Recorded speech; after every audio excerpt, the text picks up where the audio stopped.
Mga kamema, nandito na po tayo sa ating third batch ng ating ipamimigay ng mga relief goods. At ito po, meron po tayong 50 packs na na-supply dito sa ating sasakyan. Hindi po sa akin directly galing ang mga ito. Ito po ay galing sa mga tumutulong sa atin, katulad ng Andres P. Tamayo Senior Foundation. Ayan po, sila po nagpadala ng mga bigas natin para maitulong sa ating mga kababayan dito sa Rodriguez, Rizal. At nagpapasalamat din ako sa mga nagpadala ng groceries na nilikom ng Kamao alumni. Ayan, so ito ay nasa 50 packs na, at sabi nung aking kakilala doon ay sa sobrang dami daw nila, pagtutulong-tulungan nila na paghati-hatiin itong 50 packs pa dahil hindi ho talaga kakasya ito. Kaya ina-challenge ko po yung mga may puso dyan sa pagtulong, asahan nyo po na makakarating po ang inyong itinutulong. Dahil dito sa ating MEMA, may magagawa ka kahit sa simpleng bagay. Magandang araw po sa inyo. Ito po ay galing sa Andres P. Tamayo Senior, ang mga relief goods na ito, at sila po yung namigay ng mabigas, at yung groceries po natin ay galing po ito sa Kamao alumni. Ayan, so sila po yung nangala para magkaroon po tayo ng mga relief goods para maitulong po natin sa ating mga kababayan dito sa Rodriguez, Rizal. At ang inyong abang lingkod po ay nakipag-coordinate po sa mga kakilala doon. Pwede po tayo maging channel of blessing kahit wala po tayong kakayahan na tumulong. May magagawa ka kahit sa simpleng bagay.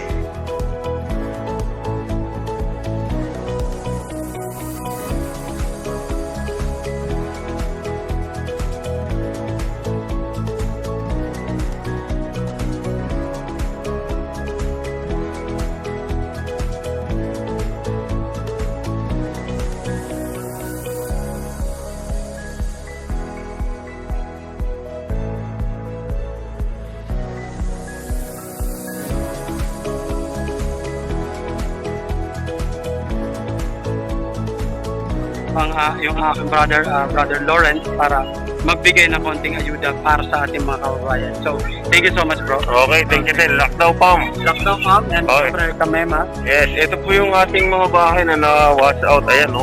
Kitang-kita naman po yung mga kawayan na.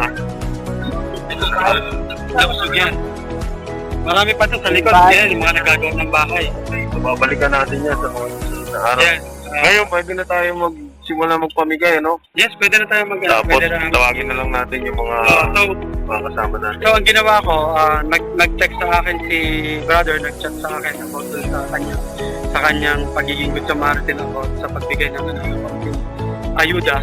Ang ginawa ko para naman makatikim yung iba na yung mga kasamahan dito. Sinabi ko na kung paano lang mag-distribute or kung paano hatiin para at least makatikim lahat dahil lahat naman ay naapektuhan. So kung ano yung maaabot ng maibibigay na tulong nila ngayon, yun lang po muna yung mga natin. Pero tina-challenge natin yung mga kababayan natin. Yes, syempre, doon sa lahat ng May pusong gustong tumulong. Yes, may bukas talagang mabait na mga Kababayan. puso at kababayan na sobra-sobra naman po ang iyong mga ginto dyan or kayaman. Let's give share. Yes, tama yun. Pasensya na kayo kasi ako ngayon, although na ako ay talaga nabahan at lubutin ang Isa rin siya sa nabahaan, mga pero kapatid. syempre, I'll do share pa rin. Okay. Syempre, mas marami ang nangangailangan kaysa sa katulad natin ngayon. Thank you so So, much. maraming salamat, mga kamema. Lockdown Pam. And syempre, Kamema, Brother Lawrence Roa. Thank you so much.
tumugon.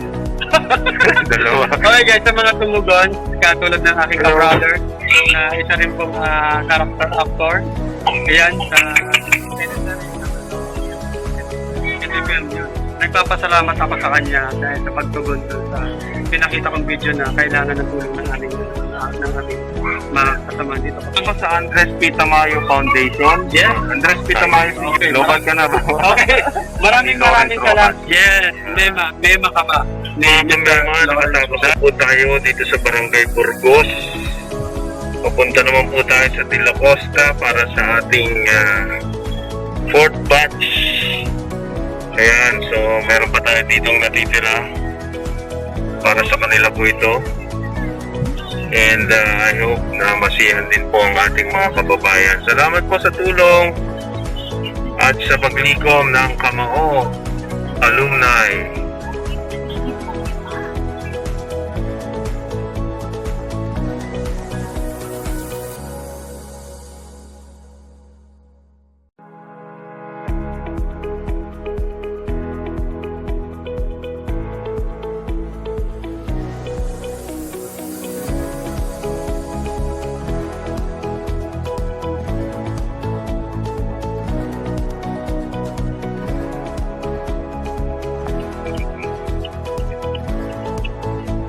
At nandito na po tayo sa De La Costa. Makikita po natin na medyo naglilinis pa ang ilan sa mga kababayan natin dito sa Bahan.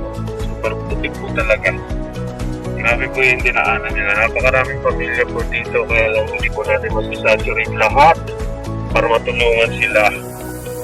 Kaya kung ilan lang po ang may paparating natin ay yun lamang po ang matulungan sa kanila.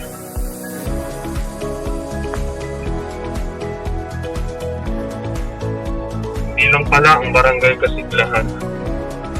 Hindi dito na rin sa De La Costa.